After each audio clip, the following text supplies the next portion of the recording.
Welcome, once again, to Sky Bisons, Cabbages, and Honor, the Avatar podcast. I'm your host, Matthew, and here with me, Bard of Kyoshi, Aubrey.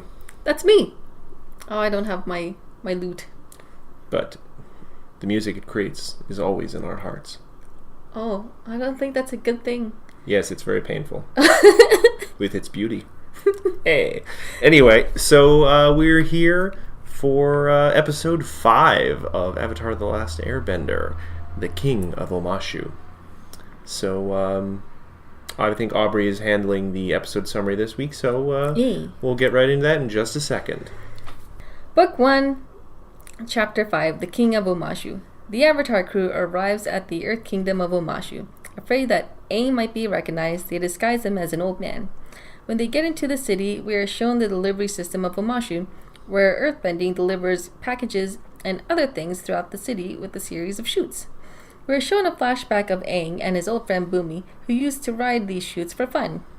Aang, Katara, and Sokka try to recreate Aang's childhood memory, but they end up causing a great deal of damage to private and public property, including Cabbages. They are brought to the king, who finds out that Aang is the Avatar and puts him through 3 challenges. If he completes them, he will free his friends. Aang passes his test with his cleverness, including a physical fight with the king himself. The king gives him a 4th and final test. He asks Aang to guess what his name is. Aang realizes that the king is his old friend Bumi, who is all grown up. Bumi tells the young Avatar of what he must do to restore balance, learn the 4 elements, and defeat the Fire Lord. So, that was episode 5, with introducing a character whose kind of shadow will be felt throughout the series all the way into Korra in a way. Bumi. Bumi. Yes, Bumi. Oh, and the cabbage merchant, most important of all. Yes, I was going to bring that up. We run into a very, very, very important character in the series, the cabbage merchant. Who, poor him, always loses his cabbages, one way or another. So, just going right into this, why did they stop him at the gates? Like, I could have sworn there was a reason when I first watched this. They were rotten. And were they? Yeah. He said, "Oh, it's rotten cabbages," and then one of the guards breaks one in half. I don't remember seeing that at all. Like, I must have blacked out for a couple seconds. And as you can see through the series of shoots, they do deliver different vegetables and stuff like that. Yeah. So I'm guessing they have a quality control thing going on. I suppose. Though, yeah, those shoots. I guess, there are certain sections where it showed there are sort of rollers, but all the things where you see Aang and Co. going down the long ramps, I guess friction does not exist in this world, unless those are all made of, marble. Stone is heavy, and usually isn't that slick or smooth. I find this system of chutes in this cartoon for children very unrealistic. But earthbending. Magic. Yes, but they're not doing earthbending most of the time. They weren't earthbending at any point. Maybe it's just really slippery slides. What, you filled with grease constantly? Yes. I'm going to say that. It's yes. a minor complaint. I also, just to start going through the highlights, I like that Aang immediately took to his, I'm going to pretend to be an old man really quickly, and really went deep with it. Oh, yes, I'm, an old man. I can't even remember. He comes up with this super complicated last name that everyone else in the show manages to get, but I cannot remember for the life of me. Pippin, Doc, and Copolis, or something of this sort. Sounds like what would happen if you let a child name a dinosaur. I like that part because it sort of showcased that. Because they mention, he's actually 112 years old. And you realize, yes, he is an old man. Yes. Possibly physically, if not mentally. Also, something Aang said that made me just kind of stop for a second. They get into the city, he goes through his little memory with Bumi, and he talks oh yes, we're going to ride the chutes here. I'm like, is this the only reason you came? How far inland is this? Judging by the map of the Avatar world as I remember it, there's not a lot of huge bits of the Earth Kingdom that jut into the ocean. So, not really. They really had to go out of their way, I think, to get to Omashu, literally just for one rock cart ride. You have to remember, he also went to Kyoshi Island so he could ride the elephant coin. To be fair, that was an island, and it could have been on the coast on their way. There was no water to be seen in this area. They literally had to write, we're going to turn completely off course. But, I don't know. That's a minor complaint, but dang it, Aang. Priorities, man. So, Boomy. What do you think of Boomy? Boomy is a great character. He is a good example of sort of the trickster mentor, where rather than someone who lectures to teach you a lesson, like a school teacher or something, who tries to teach you through example and by letting you learn something through your own actions. Throughout the episode, the challenges were all solved in unexpected ways, and Aang had to think differently than he usually had to. And he points that out himself in the show. And I always just like characters like that. Oh yeah, Boomy's special that way. I do like the moment where he's asking Aang, hey, we're gonna have a duel. You get to choose your opponent, and we have two capable-looking fighters with scary weapons and armor right beside Boomy, and Aang is like, I'm going to choose the old man in the middle. I'm going to choose the king. And Boomy's just like, wrong choice. And he takes off like his robe and like he reveals like his muscular body and his competence with earthbending. Also, instantly undoes probably 50 years of scoliosis and straightens his spine. Yeah. Does he pretend to be hunchback, or he's just like... Maybe he just has a really bad posture. Maybe. He spent too many years at his desk. Also, I remember asking about this ages ago, and I thought you had maybe given me an answer, but I forgot it. And I was paying attention this episode. They never explain how Boomy, who almost looked like a street urchin when he was young, Aang's age, how he became king. Yeah. Is he just such a good earthbender and so wise and clever? How does the government in Omashu work?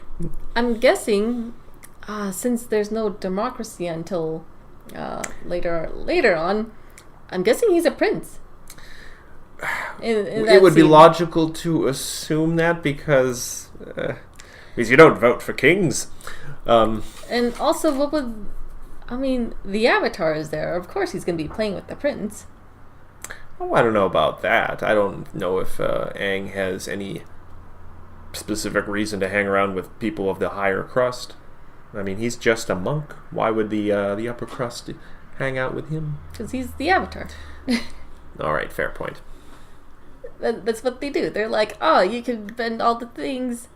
You can hang out with us. Well, he couldn't at that point. Oh, that's true. Yeah, it's never quite clear exactly in the timeline between Aang finding out he's the Avatar and him getting stuck in the iceberg. There's some details revealed later on, like why he ran away. Mm-hmm. But they don't really cover so did he know he was the Avatar for a year, a couple months? Did he travel while knowing he was the Avatar? Don't quite know. Yeah, it's interesting. It's interesting. I get, me, I like to sink down into the nitty-gritty details and make timelines and charts. Because I'm a huge nerd. I do like Boomy's humor. Oh, the humor. I was going to get to this. Yes, the humor in this episode is on point, as the kids say. I do like his little puns. Oh, you're from Kangaroo Island. That must be hoppin'. Yeah. And then Sokka's like, ha ha. And Katara's like, let us leave. Let us leave? Crunch, crunch. All these good jokes are making me tired. Yeah. I do like saying that when I make a joke. So thank you, Boomy, for that line. The best bit in the episode that I just loved was the exchange he had with the guard. Take them to the bad chamber, or the good chamber. Well, the refurbished chamber. I'm sorry, sir. Which one? I'm confused. It used to be the bad chamber, then we had it refurbished. Take them to the recently refurbished bad chamber. Oh, that was a lovely moment. It's just cute, clever little dialogue that I really like. Well, and when they reintroduce the cabbage merchant a third time, and after they had basically just destroyed the city, and he was like, oh, off with their heads, one for each head of cabbage. Quiet, you.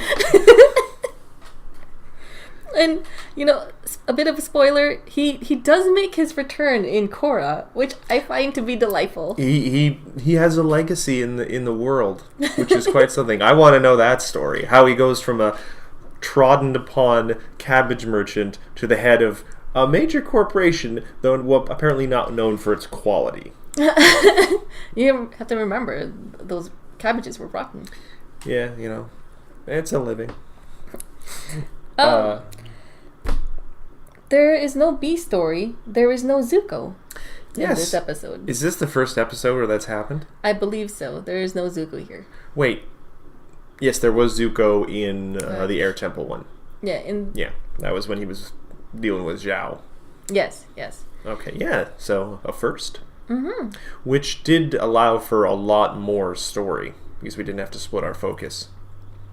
Yeah, and it expanded the world, which I like. Every time they introduce an episode, they just expand on the world. I know some cartoons are just kind of like, here is just this one little thing, this one little plot, and it expands on the plot, but not on the world. And it was also, I liked, it was a real look into kind of the world where bending exists as part of everyday life. Mm-hmm. The system of, transportation and mail and everything in Omashu is only possible, for the most part, it seems, because earthbending exists.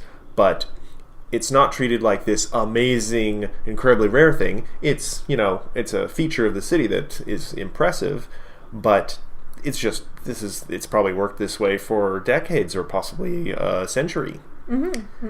At least a century. Yeah. Yes, I very much like world building where people sit back and say, okay, so this kind of magic exists in this world. How would people use it in just regular, mundane ways? And it's kind of clever to use earthbending as a delivery system. Yes. Speaking of just clever bits of earthbending, there was one bit of earthbending in this episode that we don't see a lot of earthbenders use, I think, throughout the series. Oh? Where they just soften the ground and make someone sink into it. Oh, yes! Which is almost a form of, sand bending, I think? Almost. I just thought it was cute. Are you referring to Boomy and he's, going into the ground? No, that's just straight. I think he just moves all the rocks out of the way. At one point, he softens the ground and Aang sinks into it. It's kind of stuck. Yes. I can only remember one other instance in the show where that's done. It wasn't sand bending specifically, and it's a ways from now.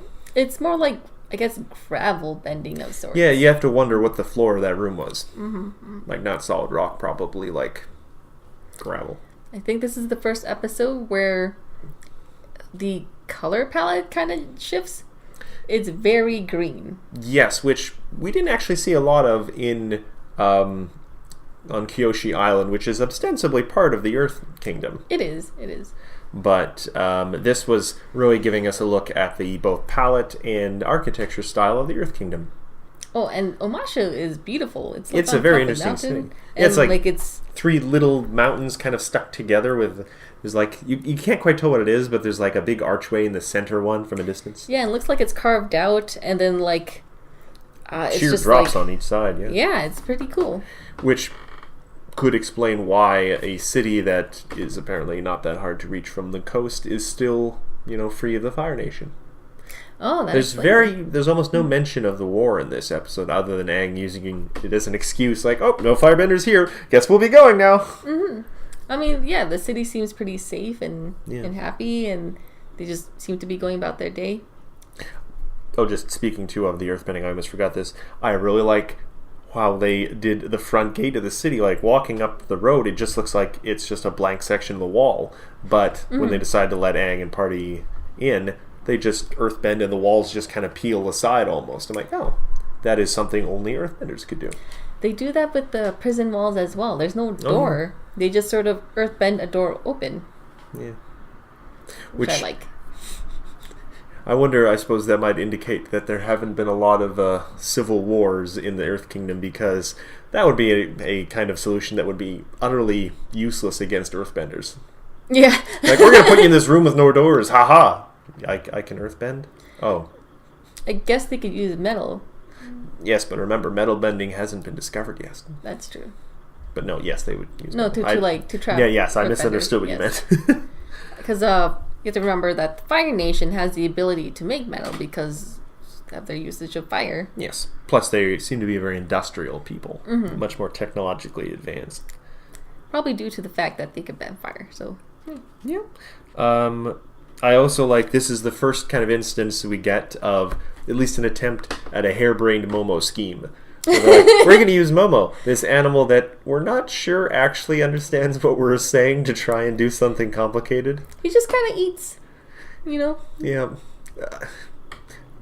Momo's usefulness to the group is debatable.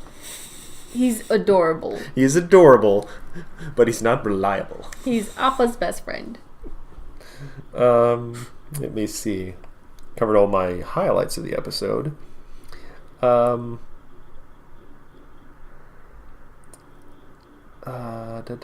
The episode is interesting too, viewing now, like years later after seeing it initially, with the knowledge of who Boomy is the entire time. Because you instantly think, when he first sees Aang, what must he be thinking? Yeah. Because of course, he probably had no idea what happened to Aang. He may have considered Aang long dead. Oh, yes. Oh, that moment where, he gives him a hug, where Aang gives him a hug, and he's like, oh, yeah, you haven't changed a bit. Literally. I'm like, that's cute. Yeah.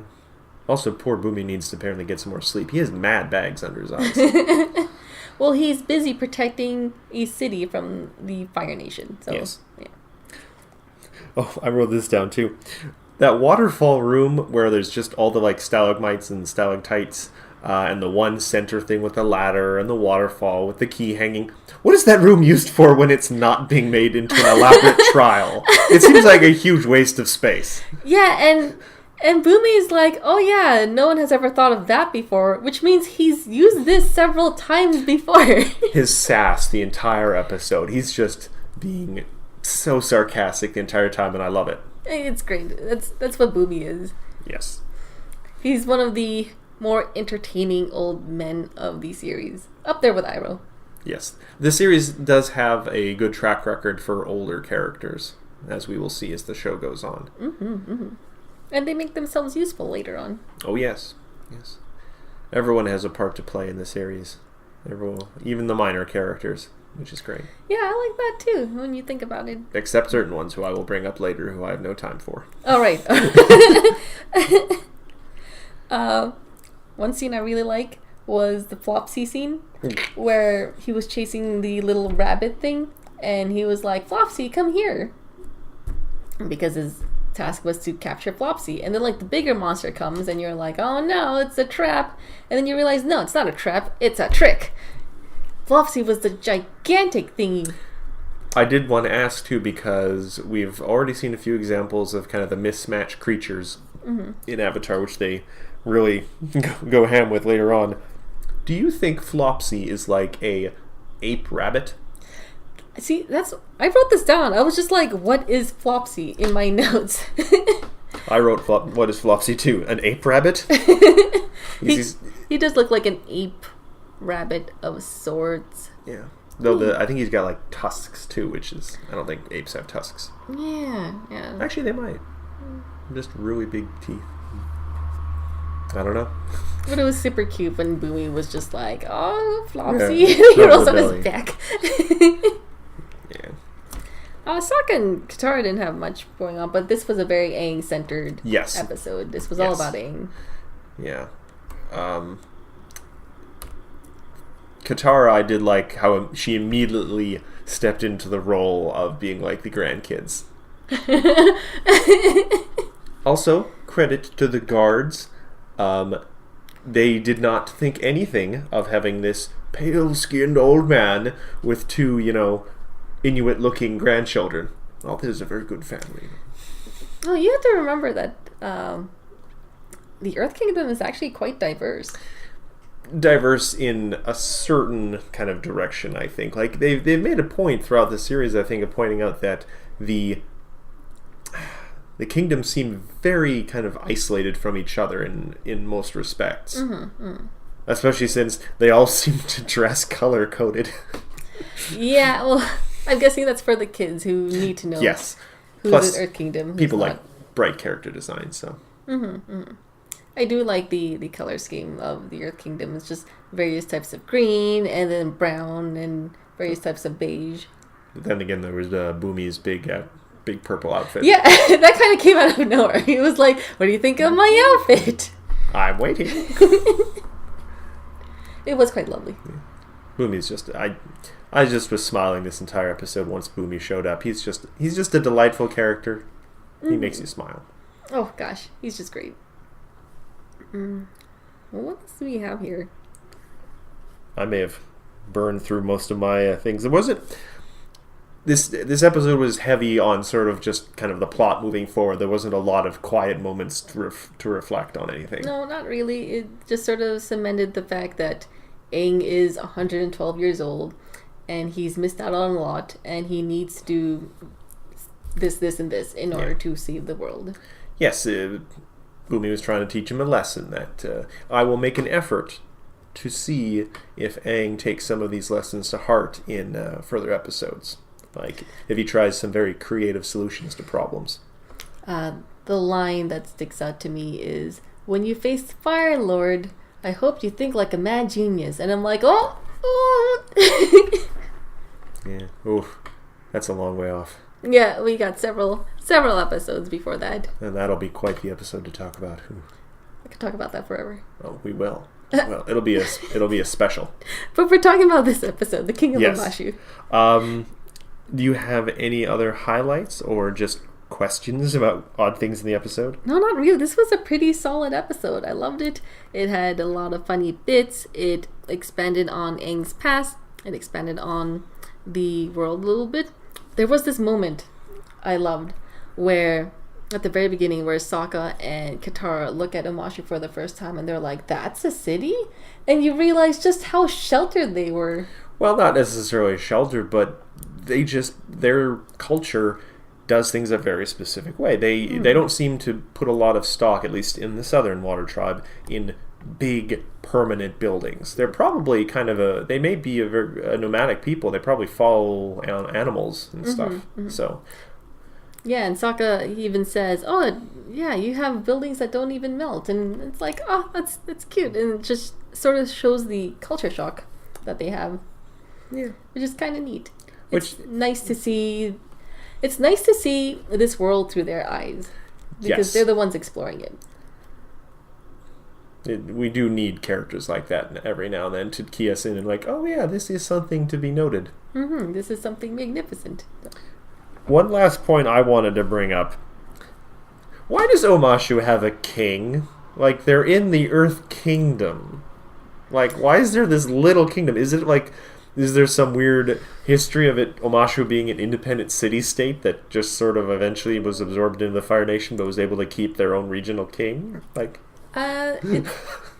it's probably, since it's based off of China, the Earth Kingdom, and China has several little regions with their own little, I guess, at least back in that time, their own little, I guess, monarchs, things like that. I'm not too learned in this topic. Yeah, plus China has an incredibly long history. Long history, a very diverse people, and just a lot of things like that. So I'm guessing something like Omashu is sort of similar to, I say, Hong Kong. It's a city-state that's part of the bigger whole. And I'm just wondering why king specifically, but I guess for the sake of the series, it's easier than saying the mayor of Omashu or the governor of Omashu. That just doesn't get the point across as quickly.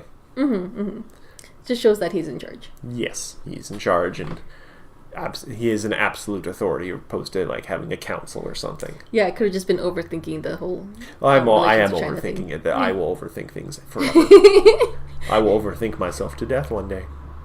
It'll be complicated. Oh gosh. Well, good luck. Thank you. I appreciate that.